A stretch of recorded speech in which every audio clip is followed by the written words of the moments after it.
Power Insider welcomes you. Can you believe it? Just 18 seconds can determine the fate of a warship worth billions of dollars. Right now, in the Red Sea, an intense battle is underway. And we're about to explore those breathtaking moments together. 18 seconds. That's the amount of time the crew of the MH-60R helicopter, also known as the Seahawk, has to save a warship worth not just one, but a staggering $1.5 billion.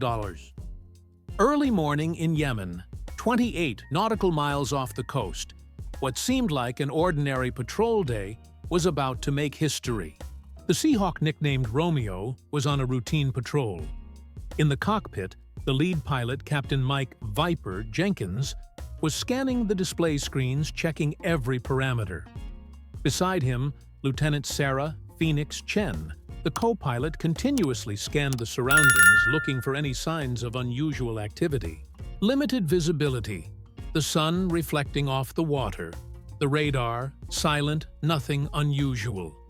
Just another ordinary day. Yet this area is far from peaceful.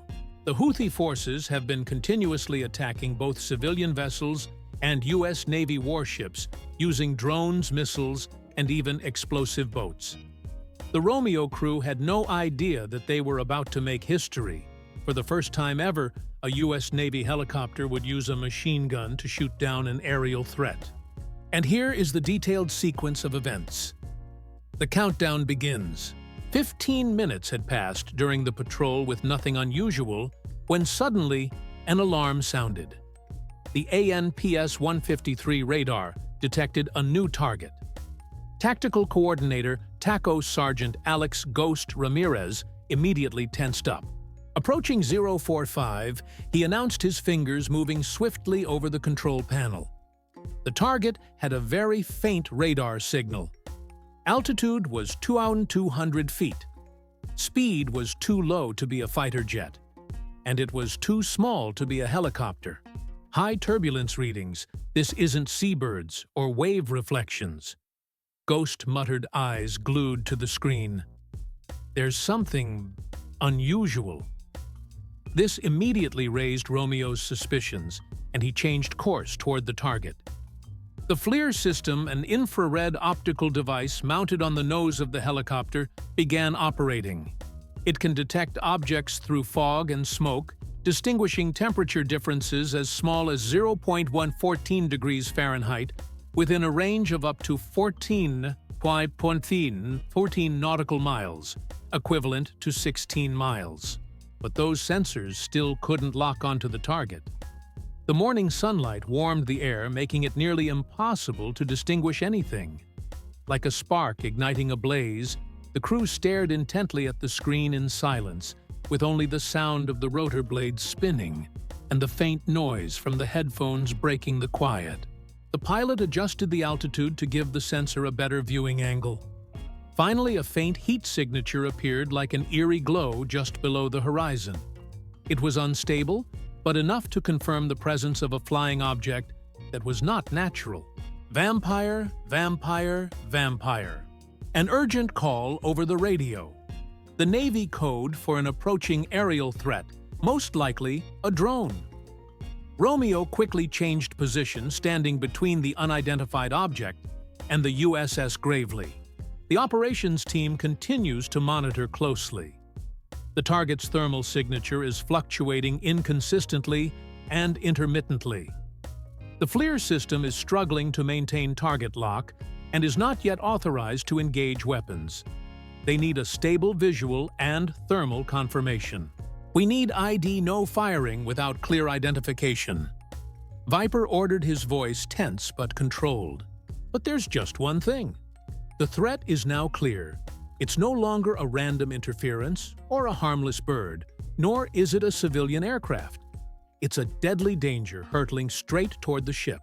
The ruthless countdown is ticking fast, with the destroyer just a few miles away. The target on the radar is moving quickly at nearly 270 miles per hour, heading straight toward the USS Gravely. The operator quickly switched the radar to air-to-air mode to detect aircraft missiles or drones. Suddenly, the sea clutter on the screen vanished, revealing a clear target. Seemingly aware of being detected, the object began making bold, slight movements to evade a typical behavior of an autonomous attack drone. The Romeo helicopter descended, trying to find a better vantage point. The IFFF system emitted a soft ping, waiting for a response. But there was no signal, no civilian, no military, just cold silence. That silence in wartime is often a sign of danger. It confirmed this was a hostile target, not identified by the Allied system. 3 miles from the ship, moments later, a sudden figure appeared in the lens, a sleek body, a teardrop-shaped nose, and clearly swept-back wings. There was no mistaking it. This was the Samad-3, a drone operated by the Houthi forces manufactured in Iran and previously involved in multiple attacks targeting warships and infrastructure. The attack plot against the USS Gravely, a vessel within the carrier strike group, led by the USS Harry S. Truman, now shines like a brilliant light. The entire crew recognizes the significance of this moment. They are not just defending a single ship, but an entire fleet, and more importantly, thousands of lives.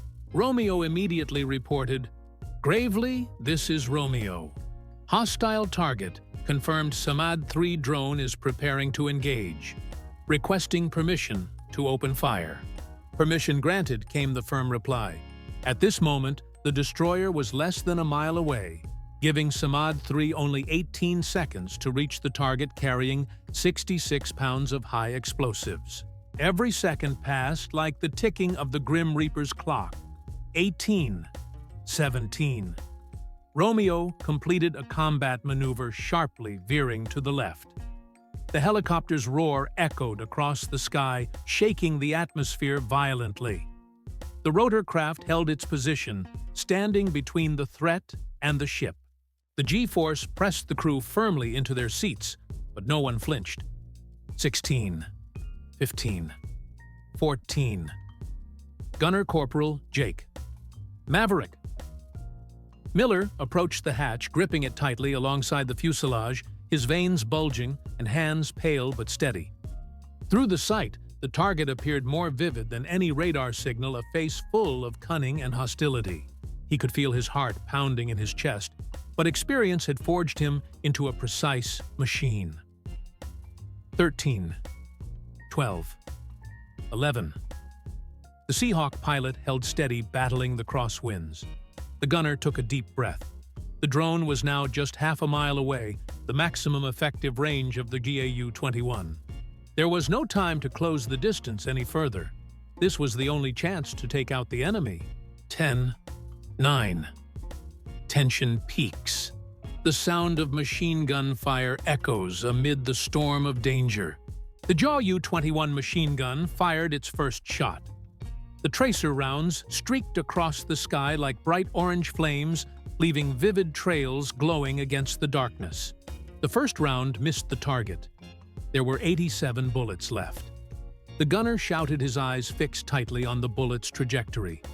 The pilot gently pushed the helicopter forward, steadily closing the distance. The frame shook violently, but remained sturdy. "Keep going! Don't stop firing!" Maverick growled through the radio. 6-5-4, the second volley. A hail of 2-inch rounds flying at a terrifying speed of 2,920 feet per second slammed straight into the body and left wing of the drone half a mile away. A precise, direct hit. The bullet pierced through the body and wing of the drone. It jerked violently, losing stability instantly. Thick black smoke billowed from the wing. The left wing broke off, and the drone began spinning uncontrollably. 3, 2. Time seemed to stand still. Romeo refused to take any risks. The third volley tore apart what was left of the drone. The Samad-3 shattered mid-air. The target was destroyed. The pilot calmly reported back. A sigh of relief spread through the cockpit. The first victory was now within reach. But the moment the words left his mouth, The radar immediately showed new signals. Faint, yet enough to make the heart beat faster. The GAU-21 electronic warfare system on the helicopter quietly monitored the radio frequency spectrum, all without revealing its own position. A signal in the S-band was detected, possibly a drone control link. No object has appeared yet, but the suspicion has become reality. A new threat is approaching. More drones. The shooter checks the remaining ammo. Still enough. But how many targets are left? The response came in the blink of an eye. There were no more drone targets. Immediately, a piercing alarm sounded in the cockpit. Missile warning. This was no longer a drone. The real threat was a missile. Missile emergency defense. Ghost's shout echoed, cutting through the still air. The warning system recorded the launch coordinates to the left, just a few miles away. The missile was fired from a man-portable air defense system positioned on land, traveling at a speed of Mach 2.2, equivalent to about 2,500 feet per second. Less than 8 seconds remained before it would hit the target. The pilot reacted immediately. He made a sharp turn to the right. The Seahawk rapidly lost altitude, forcing the missile to adjust its firing angle. The inertia slammed the entire crew back into their seats. The airframe groaned under extreme pressure. Everyone held their breath. Each moment was a battle against death. The co-pilot pressed a button on the control panel, and the AL-47 countermeasure system responded immediately. Bright flare decoys were launched from both sides of the helicopter. 6, 7, 8 fiery flares lit up the sky, burning at over 3,600 degrees Fahrenheit, several times hotter than the aircraft's exhaust.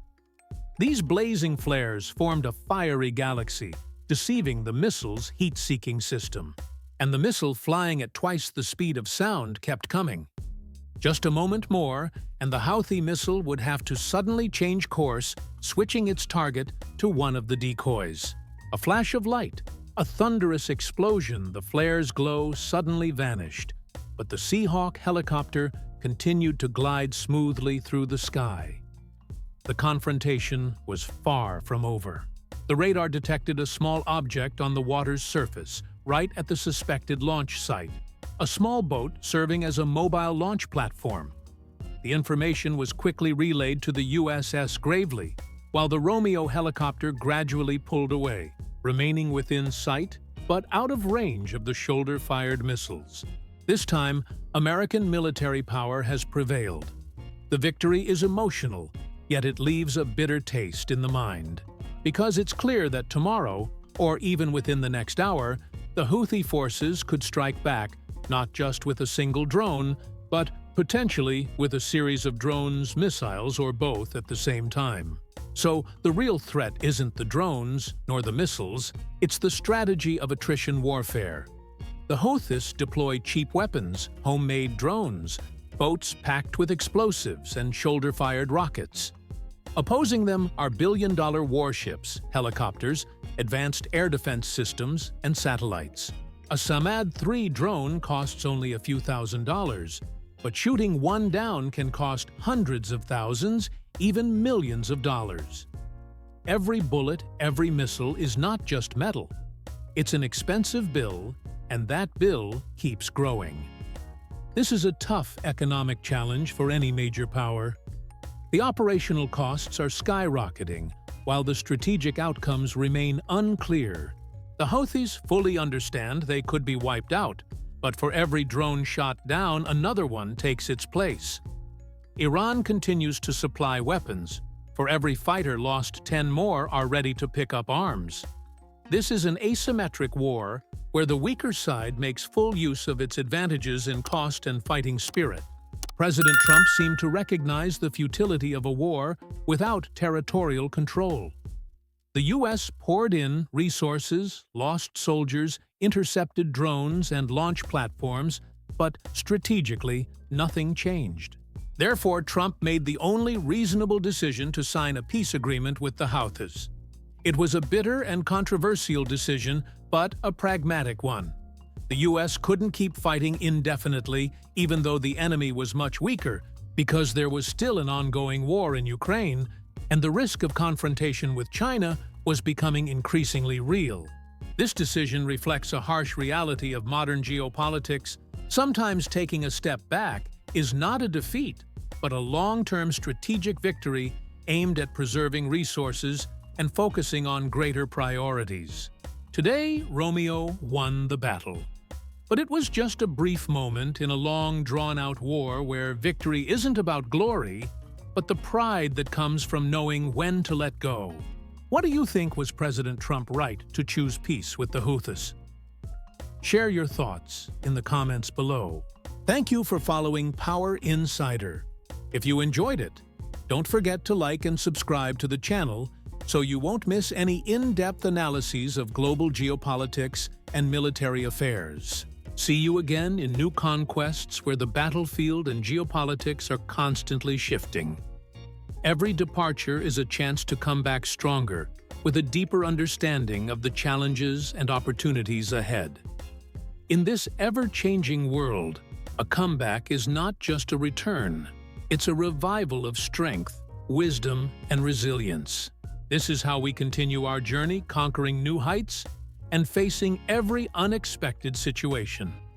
Stay strong and be prepared, because the journey ahead will never be boring. This comeback promises to bring you sharper insights into military strategy and global geopolitical power. So get ready to welcome captivating stories, sharp analyses, and fresh perspectives. See you soon, because every new encounter is a step forward in our ongoing journey of discovery.